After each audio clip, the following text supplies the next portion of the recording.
গ্যাজেটভুক্ত আহত জুলাই যোদ্ধা ও জাতীয় ছাত্রশক্তি চট্টগ্রাম দক্ষিণ জেলার সংগঠক হাসনাত আব্দুল্লাহ ও জুলাই যোদ্ধা মাইনুদ্দিনের উপর দুর্বৃত্তদের হামলা।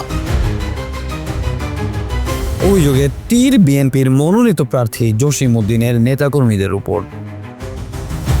চন্দনেশ্বর রাজনীতি হচ্ছে আপনার জসিমের বিষয়টা আপনারা জানেন। জসিম হচ্ছে যে আওয়ামী লীগের ফেসিবাদের একজন পার্সন, মধ্যে লিখিত এবং অলিখিত একজন পার্সন। আমাদের চন্দনেশ্বর যেই আওয়ামী লীগের যেসব সন্ত্রাসীরা ছিল কেন সবাইকে সে ইনক্লুড করে ফেলছে। আহত জুলাই যোদ্ধারা বলেন, বিএনপি থেকে জসিমের মতো আওয়ামী দোসর ও জুলাই অভ্যুত্থানের হত্যা মামলার আসামিকে মনোনয়ন দেওয়ার কারণে তারা প্রতিবাদ জানিয়ে জসিম উদ্দিনের বিরুদ্ধে আন্দোলন করার কারণে তার সন্ত্রাস বাহিনী দিয়ে হামলা করানো হয়। এর আগে আন্দোলনকারীদের হুমকি ধামকি দিয়ে আসছিল জসিম উদ্দিনের সন্ত্রাসী বাহিনী, এমনটাই দাবি করেছেন তারা।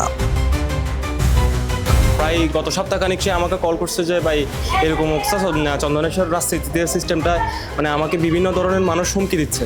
আমি বললাম এখন কি করা যায়? ও বললো যে ভাই এখানে যথেষ্ট হামলার হচ্ছে, এই যে প্রশাসনিকভাবে ব্যবস্থা নিতে হবে।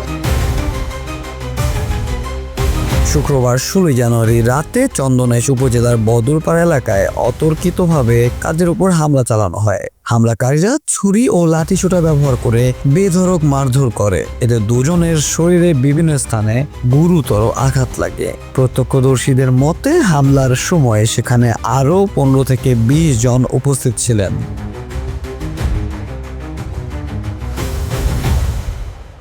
পটিয়া থেকে আসার সময় হয় 12টা নাগাদ বা 11:50 নাগাদ আমাদেরকে হচ্ছে গাড়ি আটকায় এবং গাড়ি আটকানোর পর আমাদের নামানোর পরে তারা একজনকে ভিতরে নিয়ে যায়, দুজনকে ভিতরে নিয়ে যাওয়ার চেষ্টা করে এবং ভিতরে গেছে হচ্ছে জসিমের এই রামচন্দ্র বিএনপি মনোনীত প্রার্থী আওয়ামী ফ্যাসিস্ট দূষরের এই জসিম। জানা গেছে হামলার ঠিক আগে হাসনাত আব্দুল্লাহ ও মাইনুদ্দিন মাহিন পটিয়া থেকে চন্দনাইশের দিকে ফিরছিলেন। পথে বদরপাড়া এলাকায় পৌঁছালে তাদের লক্ষ্য করে এই সশস্ত্র আক্রমণ চালানো হয়। প্রথমে হাসনাতকে ধরে 4 জন তাকে আটক করে ওখানে মারধর করছে, গুরুতর মারধর করছে, হাত ভেঙে দিছে।